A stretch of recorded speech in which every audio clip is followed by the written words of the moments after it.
मेरा नाम अंजलि है और जीवन ने मेरे सामने कई चुनौतियां रखी।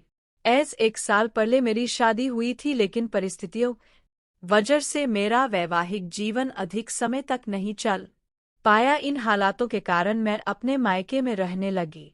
मेरे भाई और भाभी को शादी के बाद से बच्चे का आशीर्वाद नहीं मिल पाया था। दोस्तों, आज की इस अनोखी कहानी में आप सभी का मोरल स्टोरी अभी में स्वागत है। दोस्तों, कहानी सुनाने से पहले आप सभी से रिक्वेस्ट है कि चैनल को सब्सक्राइब कर लें, जो उनके जीवन में एक अधूरापन महसूस करा रहा था। परिवार की उम्मीदें और जिम्मेदारियां हर किसी के मन पर बोझ डाल सकती है और मैं भी इस दबाव को महसूस कर रही थी। मेरे माता पिता और भाई को मेरी चिंताएं भी सताती थी। वे चाहते थे कि मैं भी अपने जीवन को नए सिरे से संवारूं और खुश रहूं। रोहन के घर जाने से मुझे एक नई दिशा मिली। वहां मैंने खुद को फिर से मजबूत किया और जीवन को नई नज़र से देखना शुरू किया। उस मुश्किल दौर में मेरे परिवार के सदस्यों का प्यार और उनके शब्दों ने मुझे आगे बढ़ने की प्रेरणा दी। मैंने यह समय कि जीवन में कठिनाइयां आती हैं, पर हमें हिम्मत और धैर्य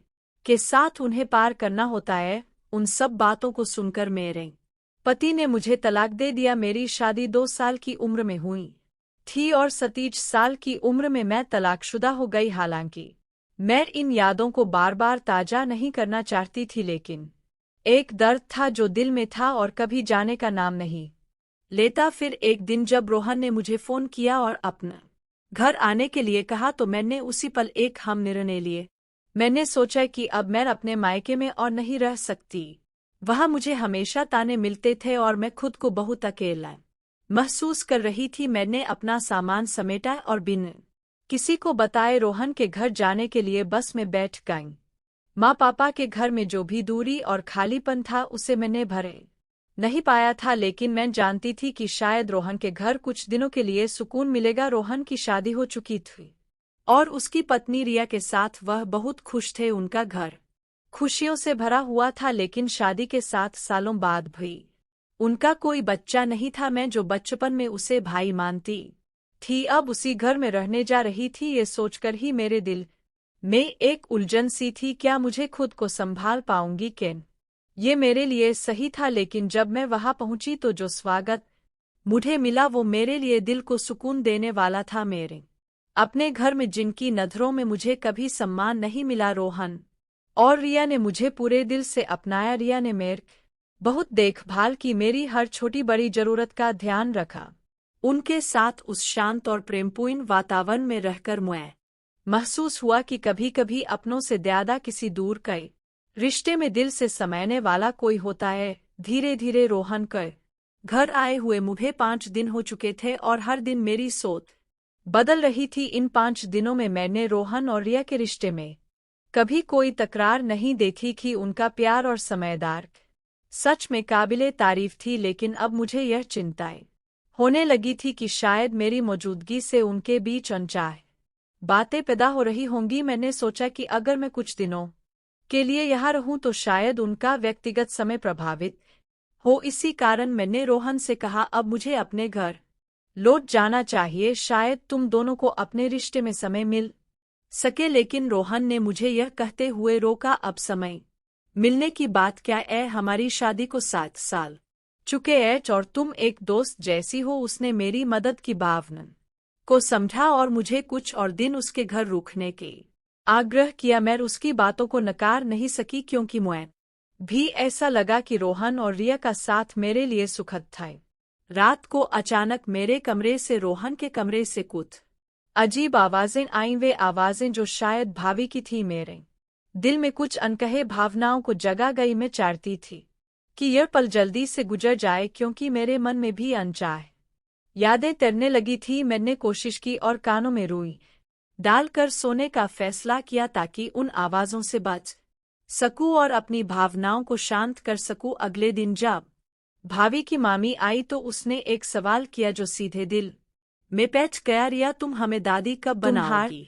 खुशखबरी कब सुनने को मिलेगी? ये सवाल सुनकर रिया का चेहरा जैसे उतर गया था। उसकी आंखों में एक चुप सी गहरी लकीर बन गई, जो मुझे उसकी नज़रों से साफ नजर रही थी। जब रिया की मामी चली गई तो रिया अपने कमरे में जाकर चुपचाप बैठ गई। उसके चेहरे पर उदासी थी और मुझे समझ में नहीं आ रहा था कि उसकी मामी के सवाल ने उसे इतना क्यों प्रभावित किया। रिया की मनोस्थिति को देख कर मैं उसके पास गई। जब मैंने देखा कि वह रो रही है तो मेरा दिल सिमट गया। मैंने धीरे से कहा, रिया क्या तुम अपनी मामी के सवालों की वजह से रो रही हो? इसमें रोने जैसी कोई बात नहीं है। रोहन ने तो साफ साफ बता दिया कि तुम्हारे फैमिली प्लानिंग है और तुम दोनों उसी दिशा में चल रहे हो। इसमें बुरा मानने जैसा कुछ नहीं है। मैंने उसे समझाने की कोशिश की कि आजकल शहर लोग सब कुछ सोच समझ कर करते हैं और बच्चों की जिम्मेदारी भी बढ़ गई है, खर्चे और चुनौतियां भी बहुत बढ़ गई है। लेकिन जैसे ही मैंने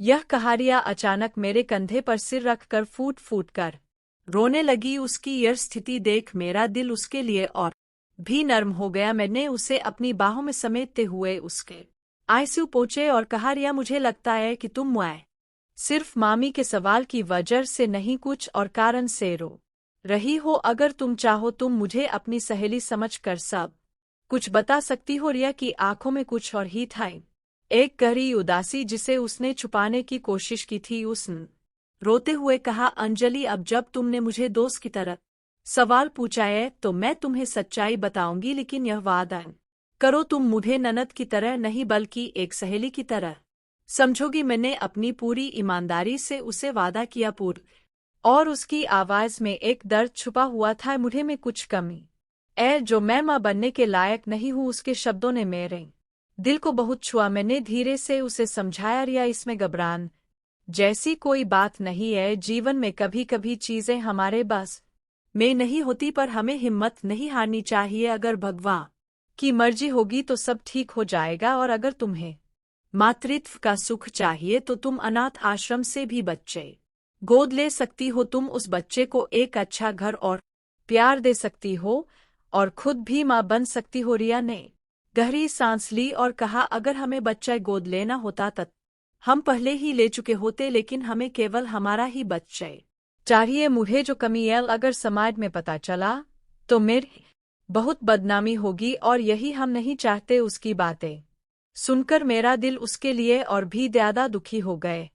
लेकिन मैंने उसे पूरी ईमानदारी कहा, रिया तुम अपनी कोशिश कभी मत छोड़ना, एक दिन तुम जरूर मां बनोगी, बस विश्वास रखो। वह शाम मेरे लिए कुछ अलग ही थी। भाई और रिया मुझे पार्टी में ले जाने के लिए जोर दे रहे थे जो उनके ऑफिस के एक दोस्त की थी। मैं पहले तो मना कर रही थी, लेकिन रिया ने मुझे प्यार से समझाया, हम बाहर जा रहे हैं और तुम घर में अकेली रहोगी, ये मुझे अच्छा नहीं लगेगा। तुम हमारी प्यारी ननद हो, हमें तुमसे प्यार है। रिया की बातें सुनकर मैं मना नहीं कर पाई और तैयार हो गई। जब मैं तैयार होकर कमरे से बाहर आई तो भाई ने मुझे देखा और मुस्कुरा कर कहा, अंजलि तुम बहुत सुंदर लग रही हो। उसकी तारीफ ने मुझे एक पल के लिए सहज महसूस कराया, जैसे कुछ पल के लिए मैं अपने दुख और चिंताओं से बाहर आ सकी। फिर रिया ने भी मेरी तारीफ की। थोड़ी ही देर में हम पार्टी में पहुंच गए, लेकिन पार्टी में जाने के बाद जैसे ही हम वहां पहुंचे, भाई के